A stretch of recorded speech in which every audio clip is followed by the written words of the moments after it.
It's actually a very weird situation. I've never been in this situation before where I don't know if the audience is here because they love the topic or they hate the topic. So it's going to be one of those things where you can't please all the people all the time, I'd imagine. But before we begin, I'd like to acknowledge the traditional owners of the land on which we are meeting, the Wurundjeri people of the Kulin Nation. We pay our respect to their elders past and present and to all Aboriginal and Torres Strait Islander people. My name's Jenny Valentish, and I've written about porn quite a lot, actually. In my last book, Everything Harder Than Everyone Else in particular, I interviewed adult performers who really pushed their bodies to extremes. They were renowned for doing kind of record-breaking feats. So it was great to get this insight into why they did what they do. And also, I don't think the Wheeler Centre actually knew this when they booked me to be the host, but I used to work for adult magazines around the year 1999, 2000, so I was the sub-editor and used to write literally everything from the readers' letters to the porn stars' columns to the editor's letter, all made up. So when I heard about this book, I was like, yes, sign me up, this is fantastic. So I would love to introduce Polly. Now, Polly's written a book with one of the best titles ever, Porn and Oral History. And it demystifies our porn habits a little like if you remember Nancy Friday demystified our sexual fantasies decades ago. And of course, it's based, as the title suggests, it's based on oral interviews with people. Polly's previous book, 50 Sounds, reflects on her experience of moving to the Japanese island of Sado, where she lived on and off for 5 years, moved there at the age of 21. And it's a memoir which basically is your journey to becoming a literary translator. So yeah, two very different books. So you'll have your chance to ask questions of Polly at the end. But first of all, can you just join me in making her feel very welcome?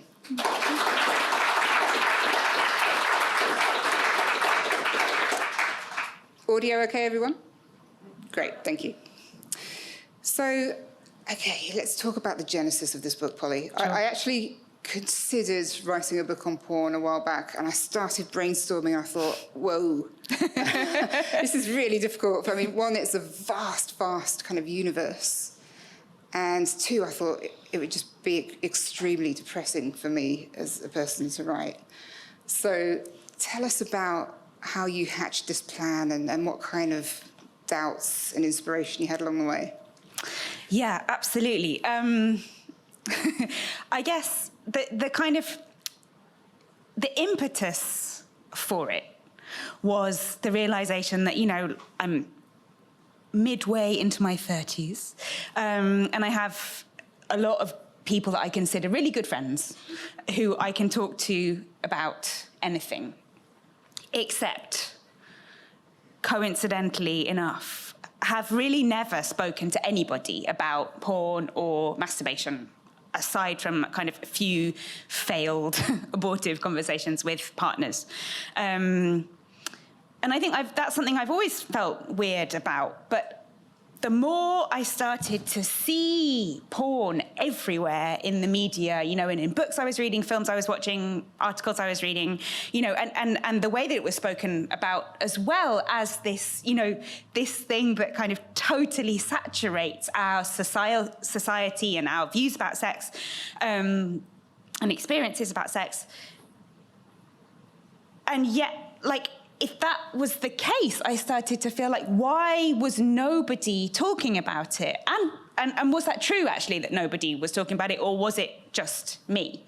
And so, but yeah, like you say, like, it's such an extremely enormous topic, and where do you begin? And I felt like, for me, because what I mostly wanted to think about, I guess, was less porn per se and more like talking about porn, and why we do it or why we don't do it and how we do it. It made sense to start by having some of those conversations. And I think at the time, I didn't think that I was going to be writing an oral history. I sort of thought that, you know, in the spirit of the first book I wrote, which was much more polished, I would have these conversations and then sort of write them up, whatever that meant. And it was as I was having those conversations, you know, when I'd actually kind of started going out to meet people and really kind of getting into, I suppose, experiencing the rawness of those conversations with people talking about something that was huge for them, and yet many of them had never spoken about before, that I started to have this kind of growing sense, like, no, I can't take all of this and make it my own. Like, these people that I'm speaking to who are sharing so generously their experiences with me really need to be equal characters in this book. As you were talking about your experience of editing the porn mags and writing everything in them, I suddenly had this thought, like, what if I revealed that actually all of the 19 interviewees were me? But they're not. They were real people, I swear to God. We've come at this from very different angles. Yeah. I think the real charm of the book, actually, is that, so nobody's been given a name, they've got a number, and you've described, you know, their rough age and, you know, their sexuality, that kind of thing. But that's it. There's no physical description, there's no description of where you are.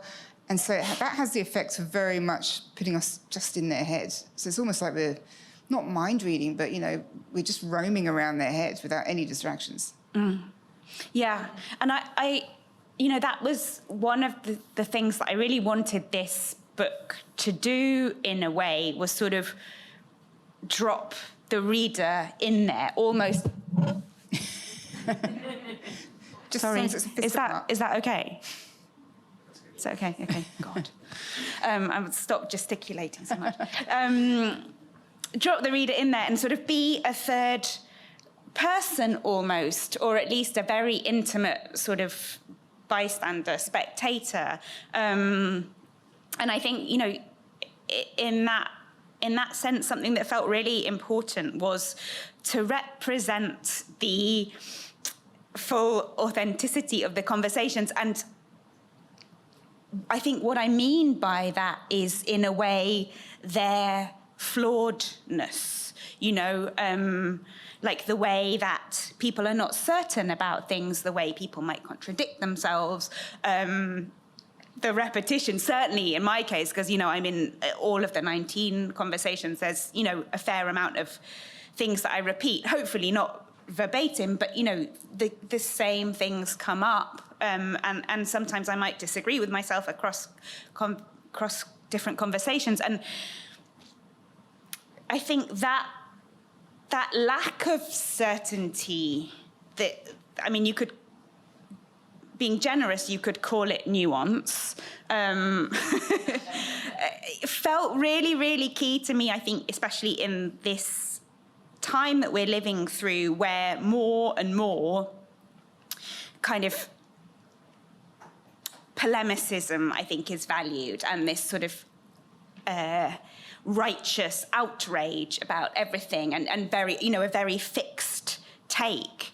And I feel like, you know, something that really feels striking to me about porn is that it's a vicious cycle, right? It's a topic about which there's a lot of shame going around anyway. And obviously the silence around that amplifies that shame. And so we get into this state where we haven't spoken about it because we feel shame about it. And then because we haven't spoken about it, we don't have the muscles, you know, the conversational muscles. It just isn't there. And so then we feel even more scared about speaking and saying something and being ridiculed and getting it wrong and being inarticulate and all of that stuff. So it felt really important to me almost to, like, present myself as a model of not doing it perfectly, I guess. And that's great, because if we don't have that muscle, then you're not going to just get these rote lines that we've thought and trotted out a million times. It's going to be completely genuine. Yeah.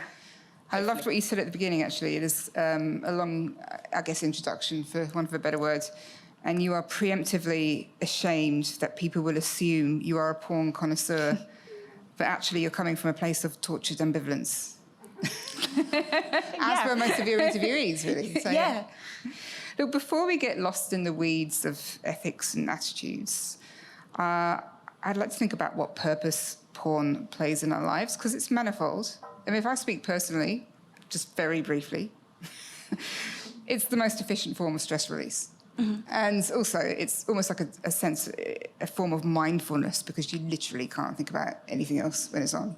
So it has a practical purpose. I'm a journalist. I like efficiency. That's the number one purpose for me. Actually, you found an interesting study about how stress affects libido, and for some people, stress raises it. Yeah. And some others, it decreases it. Yeah. Yeah, and it was really interesting talking to people how they'd responded to the pandemic, right? Because some of them were just really, really horny all the time, and others were boredom. Absolutely not. Yeah. Yeah. But yes, so the purpose porn plays in our lives. What kind of feedback were you getting from your interviewees? It's really interesting to me that you brought up the word efficiency, because actually that comes up in the chats, right? And so something that I was sort of interested in picking apart in conversations with people is like the extent to which porn equals masturbation and masturbation equals porn, right? Because one of the things that I find funny about, I feel like when people do, the rare occasions when they do try and speak about porn, in a kind of like casual dinner party setting, it is often spoken about as if you watch it like you watch the football, right? Like that it's just this sort of cultural product which is not, has no sort of other function other than visual enjoyment, and that the kind of the fact that it's a tool mostly for masturbation isn't mentioned. So I wanted to kind of dig into that and see okay, when we're talking about watching porn, are we always masturbating? And when we're masturbating, are we always watching porn? And most of the time, whether people were saying they always watch porn when they're masturbating, or they sometimes do, this word efficiency kept coming up, right? It's sometimes I want to really have a nice time self-pleasuring and take time, and maybe in that situation I won't watch porn. But there will be times when I really just want to get off, and it's morning, I need to get started with my day. I just want to be done in 4 minutes, and then I'll, porn is the fastest route to that, which was kind of fascinating for me. I agree. But to hear that from so many different mouths, I suppose. The woman with the young baby, that was really interesting, actually. Yeah. So it was a woman who just had a baby, and she was sleeping in a separate bedroom to her partner because of the sleep patterns. But she was watching a lot of porn there, which kind of dispels that notion of, you lose your sex drive. Yeah. Yeah. Yeah, and she was saying, that there would be times when she was watching it and the baby monitor would go off, and she'd think Jesus, I just needed 4 minutes. Wow. Yeah. Porn has a really powerful way of hijacking our brain. It's dopaminergic, and it activates our reward system, obviously. So people who are very switched on to that will be incrementally upping the ante with what they choose to watch. Because our brain's nucleus accumbens quickly adapts to novelty. And I remember once I was with a friend who was really into stimulants, so cigarettes, cocaine, and I was staying at his house, and literally every time I left the room just to get something, I'd come back in and he would just be looking at a dilated arsehole on his phone, and I'd think, I literally just went to get something, and you're not doing anything. You've just gone straight to your screen for for a ding of dopamine. Wow. So I don't know how to turn it into a question, actually. Thoughts? Any similar experiences? Yeah. No. But that idea of, did people that you interview discuss whether their use was constantly sort of increasing in terms of what they had to seek out? I mean, that came up, definitely. But it often came up because I was sort of prodding at them, I think. I should say that one of the kind of principles I had going into this project was not to do too much research beforehand into kind of, any of the academic discourse around porn. And that was mostly because I felt like I wanted to present myself in my kind of true ignoramus state, but also I didn't want to create this kind of imbalance between me and the people that I was speaking to. And so I didn't kind of have all this knowledge about neuroplasticity, Yeah. which I now do have, or I mean, I still don't have extensive knowledge, but I've read a lot more about it, and it's really fascinating, right? That like how clearly established it is in terms of brain chemistry, of just needing to up the ante constantly in order to give you the same level of arousal, which is where I think a lot of the kind of fear and, to a certain extent, sort of moral panic around porn and, misogynistic, violent porn can come from, right? Yeah. And I think a lot of that, understandably, is centered around parents and, fearing for their children, and sort of what is this doing to our kids' young, very malleable brains. And I understand that.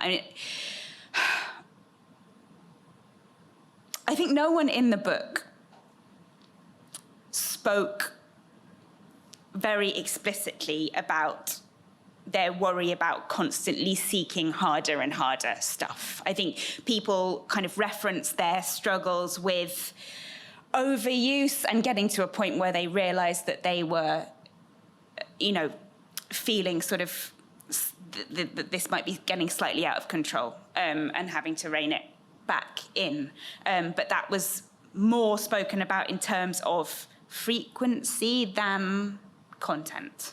Were people, in fact, maybe reluctant to tell you what they were looking up? I mean, I saw lots of conversation about things that shocked them or things that they'd seen their partner was watching, which they didn't like. But was there, even though people have sat down for a frank conversation, was there still that reluctance to go, okay, specifically, I would be looking at this? Yeah, I think so. I mean, I think there was probably reluctance for them to say, and maybe reluctance also for me to ask,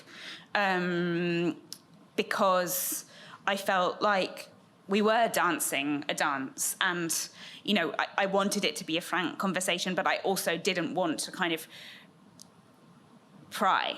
And it's interesting, isn't it, saying to someone like specifically what is it that gets you off feels like an extraordinarily intimate question. And there were a few people who volunteered that. There's actually one guy, the 24-year-old, who just, really close to the beginning of the interview was like, this is what I'm looking up.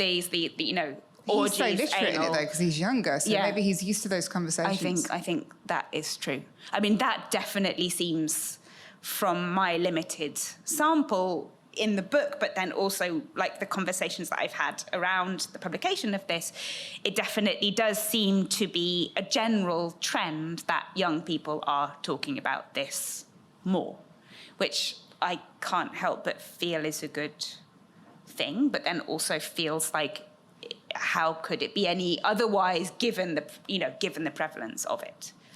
Was he the guy who was schooling you on things like e-fucked and something awful and how algorithms work? No, different guy. Different guy. Different guy. But I did want to touch on that. Sure. Because it's quite interesting. You have sites like eFukt, spelled EFUKT, I think, and they're basically devoted to curating sort of the most disgusting things or things going horribly wrong involved in porn. And they're hugely popular among young folk. And I do know that the same part of the brain in studies lights up whether you're shown something like, a plate of meat crawling with maggots or porn. So disgust and erotica are really, really closely linked. Wow. Yeah. I don't have a question attached to that.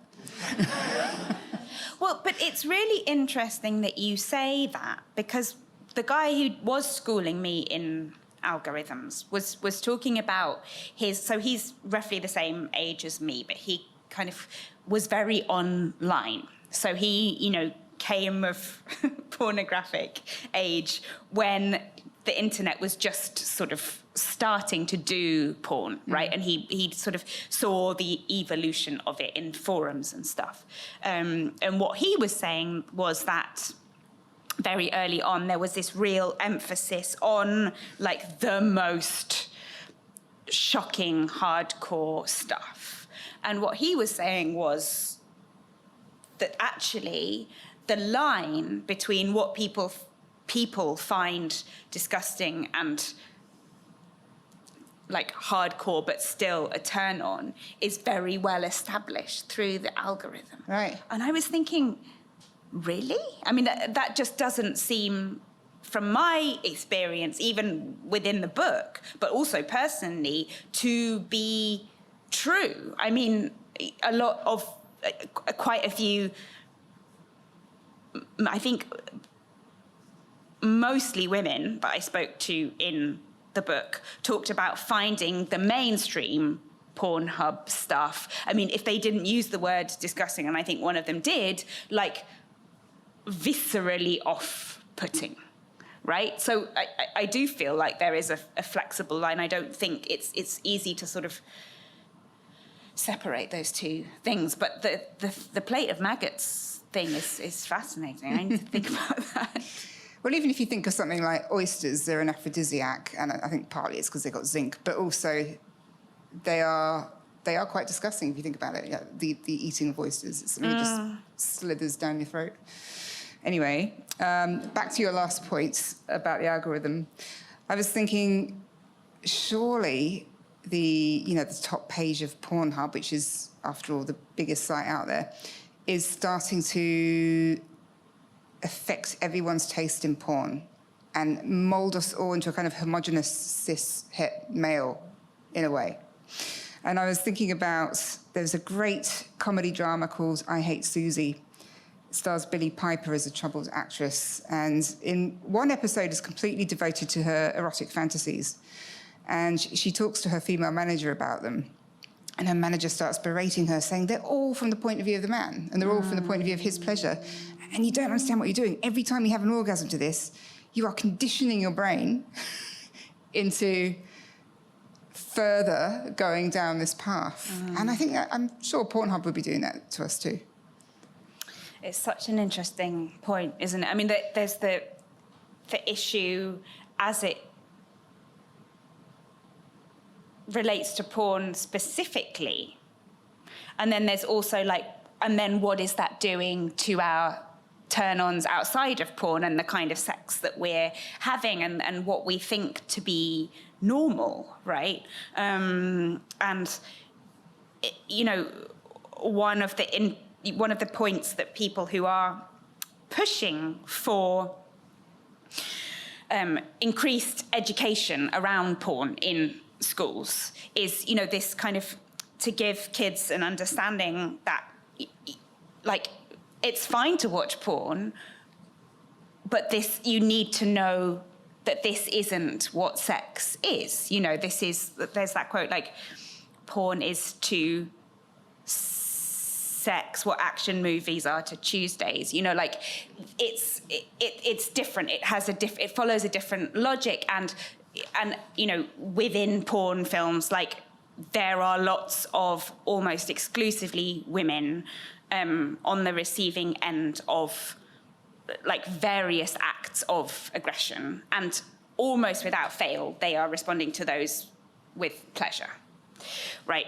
And so the education people argue that needs to be happening is to kind of explain to kids that this isn't how real sex works, which I totally agree with. But then we are also getting to a place where it's increasingly is how a lot of sex is working and being enacted, because, like you say, like people of all genders are watching that and starting to think like this is what sex is, and these are, you know, before they've had any experience sexually, people are watching porn, and that's defining the entirety of their sexual script, which they're then taking into the world and sort of enacting.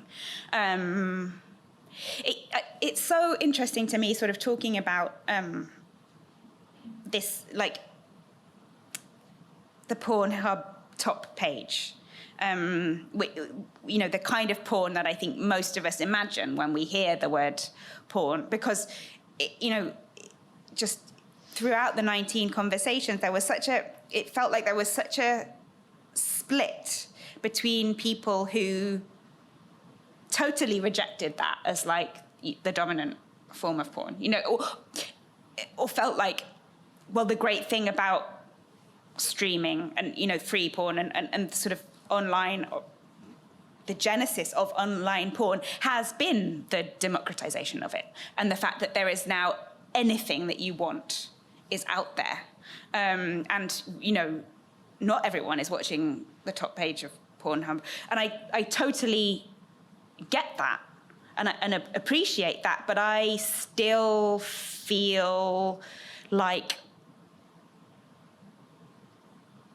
that mainstream stuff, unless you have a clear sense of what it is that you want that's different to that in some way, that's most likely what you're going to be drawn into. And like you say, I think it can have a kind of wormhole-y type effect, where it's its own aesthetic, even if it is very much, even if there is divergence within it. What's really interesting as well about the videos and production companies where it's aggressive towards women and degrading towards women is, you can argue that that's just a fetish or it's BDSM.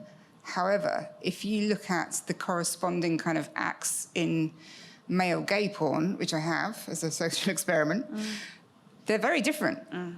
Of course they're degrading because in the kink sphere, in that kind of setting, but there's none of the same language, there's none of the same hatefulness, there's none of the same trying to break a person. So, yeah, very, very different experiences. Absolutely. And I think, you know, I think it's really interesting to think about that and the differences between BDSM and quote-unquote mainstream porn, because the kinds of acts that are being carried out are very, very similar a lot of the time, in terms of the power dynamics at play, but it's not acknowledged, right? On the mainstream kind of Pornhub, it's just presented as normal. That, you know, and you could call it the kink that is patriarchy, and I think it's really important. There's no shame attached to finding that sexually attractive, but I think we need to start understanding what is going on and visibilizing that dynamic so that people are aware, rather than it just sort of being the only script that is known, you know? And you do get these really reputable BDSM companies, and they do they make efforts to explain kinks and interview their, performers, and afterwards there'll be the sort of debrief interview. But that's now been made a mockery of by a lot of these other companies who are doing the interview afterwards with the star, but they look like they've got a gun to their head. So it's just been bastardized and warped, that whole kind of attempt at making a safe, consensual environment by the companies that actually care. Right. The consent conversation becomes part of this kind of staged performance. Well, it becomes part of the perversity in a way. Yeah. That was bleak. So a lot of your interviewees had this kind of internal conflict, cognitive dissonance when they were watching porn. And really, cognitive dissonance is kind of what you want when you watch porn, because it's hot in that context. But when you got them to actually talk about it out loud, did you find people were kind of really tying themselves up in knots and not really knowing where to land on, enjoyment, consumption versus these multiple layers of what might be going on behind the scenes? Yeah, I think so. And I think to add to that, there's also the social aspect of it, right? Of like navigating the fact that they are talking to me about it, and I've got a tape recorder there. I really do think that they were really frank and open in a lot of what they said, but there are so many layers of this at work. And I feel like a lot of those layers and sort of different versions reside within ourselves, right? Like, to a certain extent, often porn, if we are watching it, is really kind of compartmentalized in our lives. And that can be the case because we have to sort of shut it off and pretend that it's not happening in the context of our relationships with people, or it can also be in our relationships to ourselves, that we don't necessarily want to either admit the things that we're being turned on by, or admit the fact that, I don't know, that we feel a lot of shame around these things, and that, I think probably I certainly have this sort of ideal vision of what my sort of ideal sex life or erotic life would look like, and it would be one where everything was very integrated and I was not shameful about any of it, and the reality is not like that for a lot of us, and I think that that's one aspect that is really fascinating about the kind of increasing onlineness of porn, is that it enables this kind of privacy, right? Like your friend looking at the kind of dilated assholes on his phone, except in that case you were privy to that. But we can have it as something that we do on a daily, weekly, etc. basis, and there be no human contact, no sharing of that whatsoever. And of course, porn and masturbation in our society has always been a relatively private thing, but there was a time when you had to go down and buy a physical thing, whether be that a DVD or a magazine or whatever it was. And now it's just so quick. And I think that also goes a long way to sort of facilitating that dissonance, and the compartmentalization in a way. Pornhub's got this, I don't know how big their marketing and campaigns team is, but I kind of imagine it as being vast, because they've done all sorts of sort of clever things to distract from other things, I think. And do you remember during the pandemic they had an advert out where it was very early on where everyone was having to use Zoom, and it looked like a genuine Zoom call. Everyone was in their kind of office gear. talking about, something really boring. And then some guy's like, I'm done here. You don't need me, do you? And they're like, no, you can go. And he forgets to turn his camera off, and you see him just get some baby lotion out. And it just felt like they really cracked the mainstream and cracked, like we're trying to make it something that people would talk about. So of course they are, it's marketing. But, you're talking about how it's very compartmentalized, but it seems like they kind of succeeded there in making it like a hilarious, normal topic of conversation. But they've done all sorts of things. I mean, their campaigns are just never ending. They've had campaigns for sextainability, where they get their top porn stars to give lessons about sustainable living. They've done one about cleaning up the oceans. They've done a campaign about saving the bees. Wow. So they've been accused of all sorts of things, rightly so, of, young girls who aren't of age, or even who are of age. Somebody's uploaded a video without their permission, so it's basically trafficking, and they're just not working hard enough or have a system to take it down.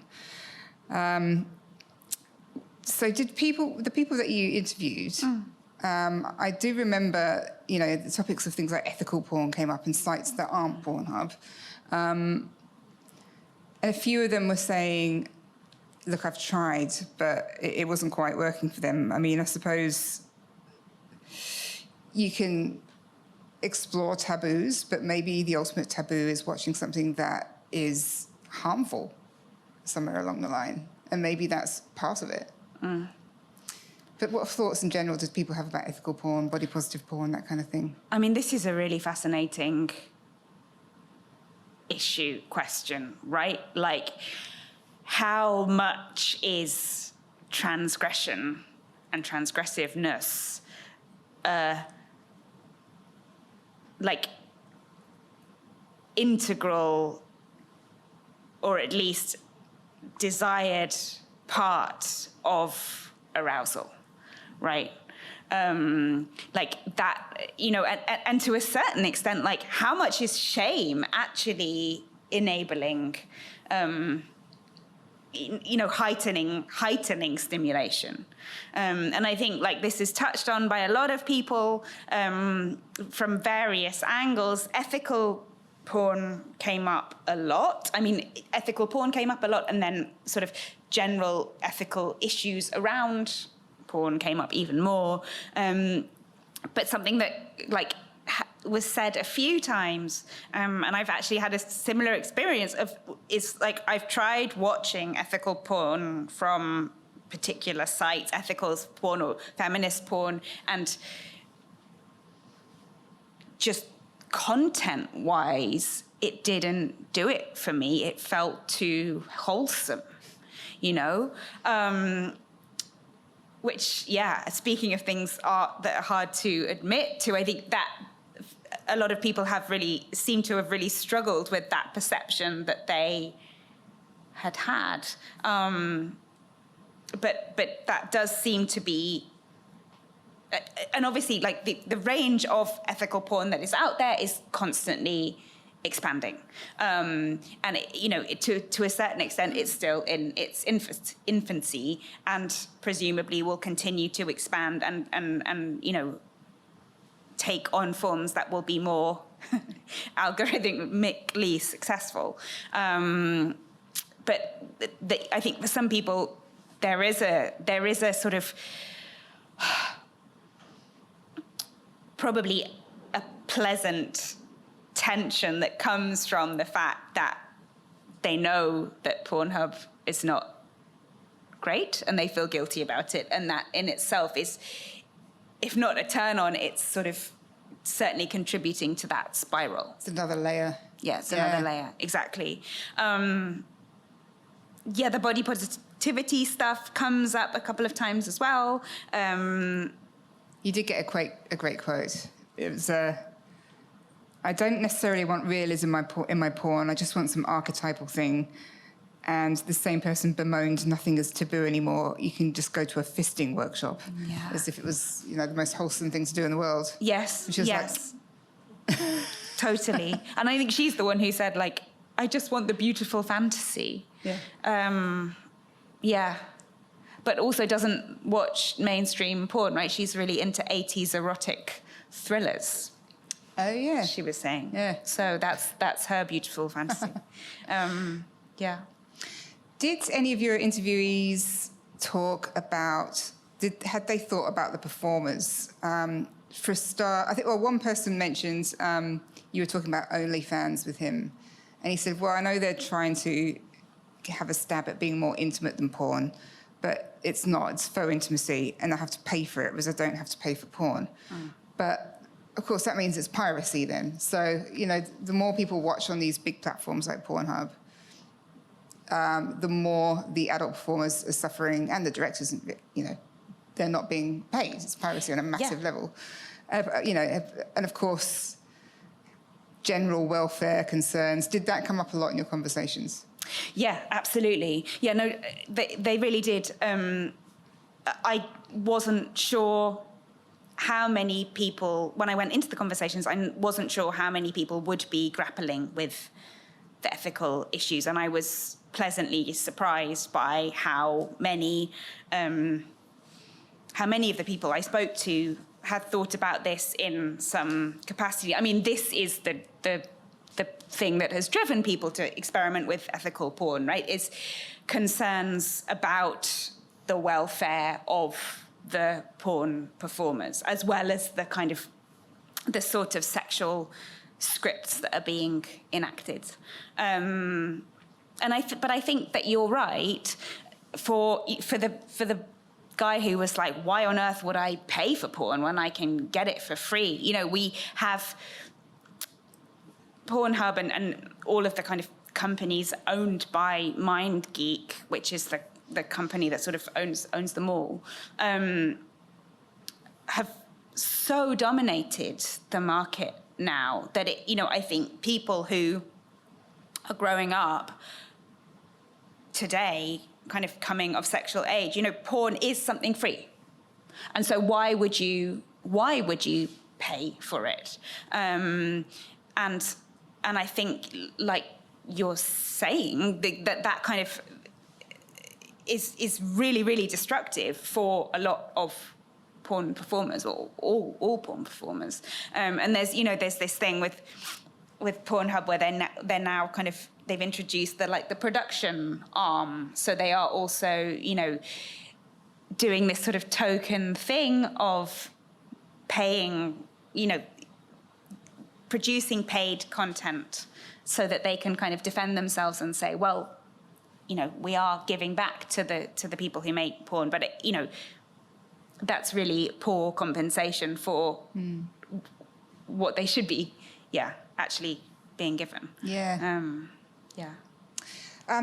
Let's talk a little bit about Japan, since you live there. Sure.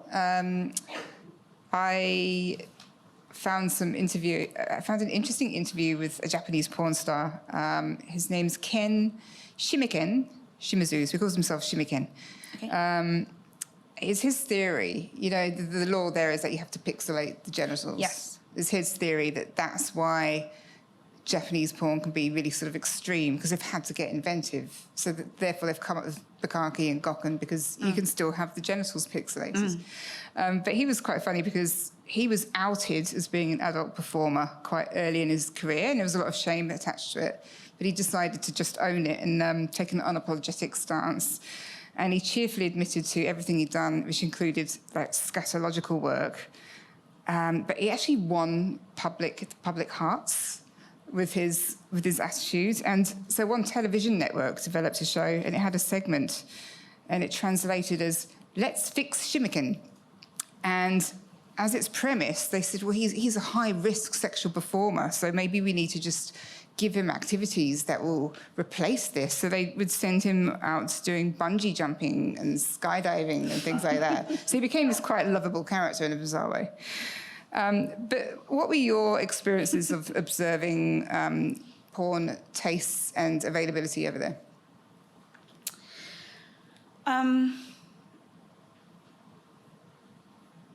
I actually open the book, my introduction to the book, with a story about being in a DVD rental shop, or it might even have been video back then, a rental shop back when I was living in rural Japan. And there was this pink curtain, which I discovered one day, and I was like, what is that pink curtain? And then I would observe these men, so there was box sets on either side, men kind of pretending to... So normal box sets. Yes, normal box sets. Friends and stuff like that. Men kind of looking at Friends, and then I just sort of saw one out of the corner of my eye, like slipping in between the pink curtain, and lo and behold, that was the porn section. So I talk about that in the introduction, and my kind of fascination with watching. I was more interested in watching the men going into the pink curtain than actually going in there doing the myself. cursory look at Friends first. Yeah, exactly. Yeah. The sideways shuffle. I would say that in my experience, there's more openness around porn within Japanese society. I think it's relatively well discussed and well known that, there's a lot of highly sexualized images of women that are just sort of around in Japan. I mean, a lot of them cartoonized, but also not. And I think that sort of feeds into this whole culture where porn is seen as a relatively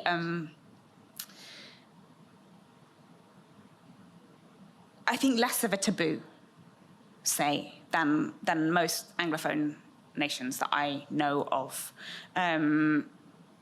But then that sits interestingly with the pixelation, right? And I've actually had quite a few Japanese people who say to me that actually they think it's far, far sexier to have the pixels. Really? Yes. That's interesting. Yes, because you know that then you sort of have to use your imagination. It's the kind of, the written porn sort of take, which I find, really amazing. I think, just sort of speaking broadly, it was probably living in Japan and experiencing just a very different approach in many ways to porn and its sort of role in society that first gave me such a curiosity about it, because I think it made me realize, like, okay, this isn't necessarily just a given, like this porn and how we deal with it and the kind of feelings that we have around it is very much a sociological construct, and varies. And I think that gave me this real curiosity to talk to people about what factors they felt had affected and shaped their relationship with it, in a way. We have time for some questions. We don't need to know your browser history, so it's just questions. And also, I think Polly should be able to reserve the right to not respond to them all, but we'd love to hear some. So what would happen, because we can't really see you, once you're handed a mic, if you put your hand up, then you can just go for it.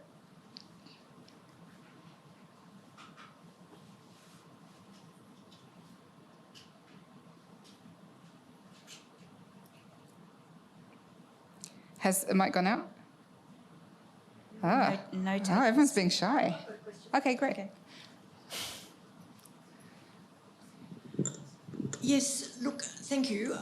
You mentioned about schools and the education of porn in schools.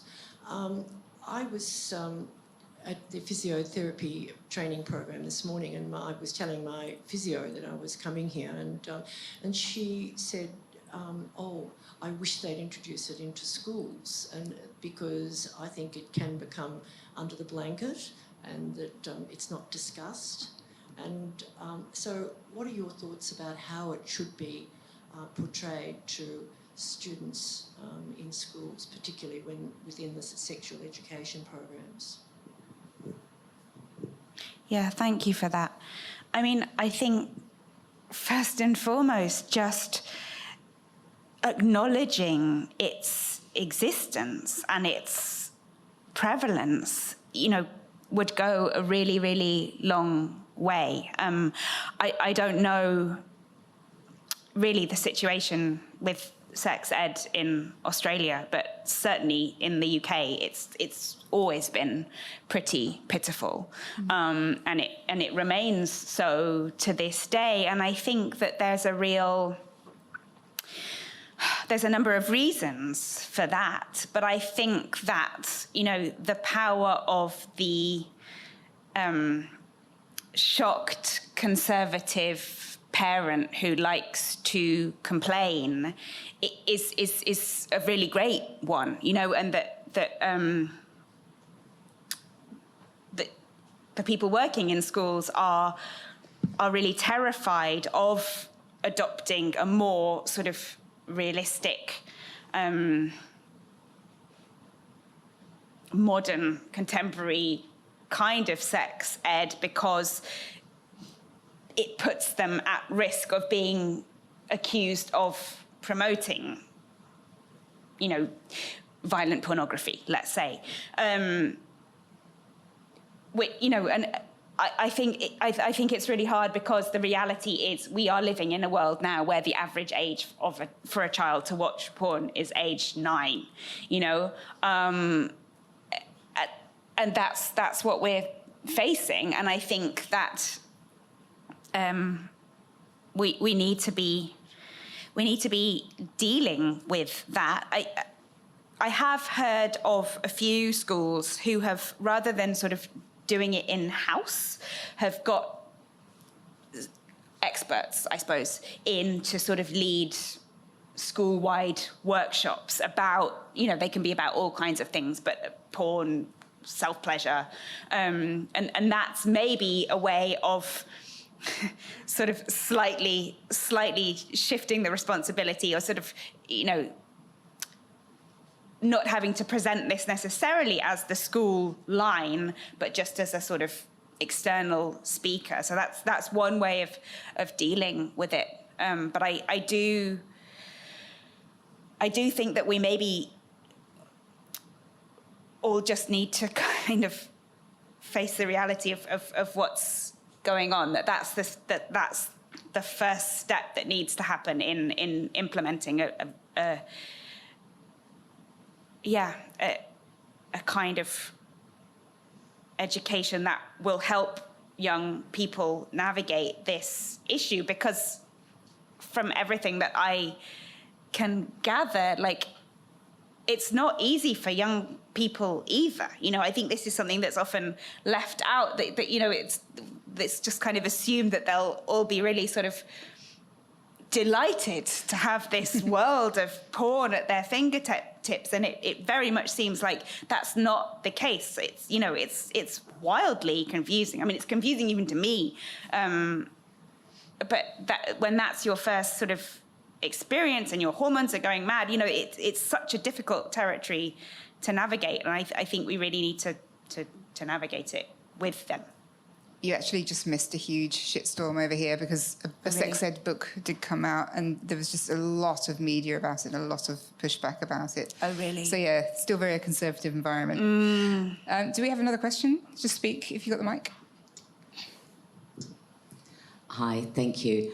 I've been involved with the adult industry for a long time, so it's really refreshing hearing this. But I'm just going back to the 19 interviews that you did. And we've talked about the sort of shame and stigma, and certainly that doesn't seem to have changed. But with the people that you interviewed, did they still have a sense of shame, or for those that didn't, were they in the majority? And for those that did still have this sense of shame or stigma around enjoying watching porn, were they able to articulate where it came from? Yeah, thank you for that. I mean, I got the sense from talking to people, I think I had it going in, but as I had more and more conversations, I started to understand that there are so many different kinds of shame, right? There's multiple multiple layers of it. And I think that for the most part, during the conversation, they were not appearing ashamed. But there was talk about, I think a lot of people really did worry about ethics. So the ethics of, like, what were the conditions like for the performers in the porn that they were watching? Is it okay for them not to be paying for it?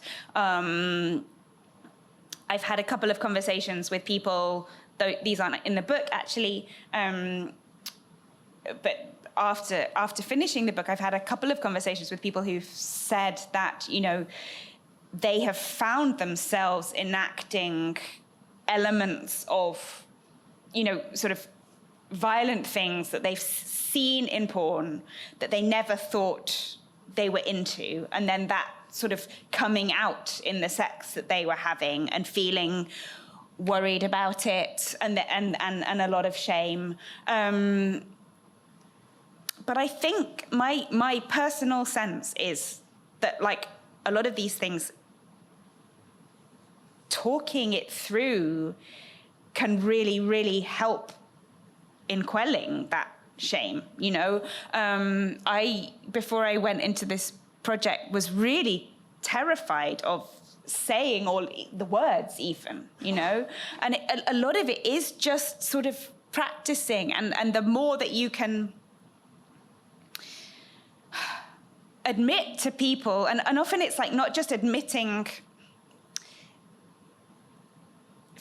watching porn or feeling turned on by it, but also admitting to the complexity of it, right? And the sort of the conflicts you feel, like, oh, I do watch this and I don't pay for it, but I sometimes think that actually I should. And I think that brings it much closer to the kind of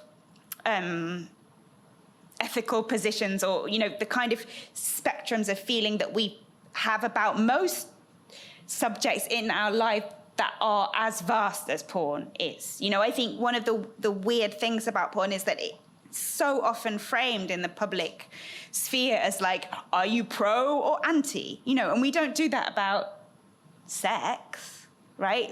You would never say to someone, like, are you pro sex? I mean, obviously there's sex positivity and sex negativity, but I think that it's a hugely, it's a very nuanced topic, and talking about it helps us get to this place where there is more nuance, and then hopefully means that there is less stigma attached for those people who are in the adult world, right? Because that, the project was deliberately speaking to people outside of the adult industry. But I am very, very aware that there's also that story that needs to be told as well, and the kind of stigma that is still so prevalent, right? So, yeah. Okay, this is fascinating. I think what you've done with your book is so unique. The way you've handled it with, as you say, talking to people outside the industry, and getting into their minds in a really nuanced way that probably hasn't been done before. It makes it such a fascinating read. And I'm sure there are more questions, but we've reached time. However, we do have neighbourhood books with us at the back of the room, and Polly's going to be signing her book there, Porn, An Oral History. So if you have any more questions, perhaps she might be able to answer them. But in the meantime, if you could just join me in thanking her for this really frank, honest conversation, it'd be much appreciated.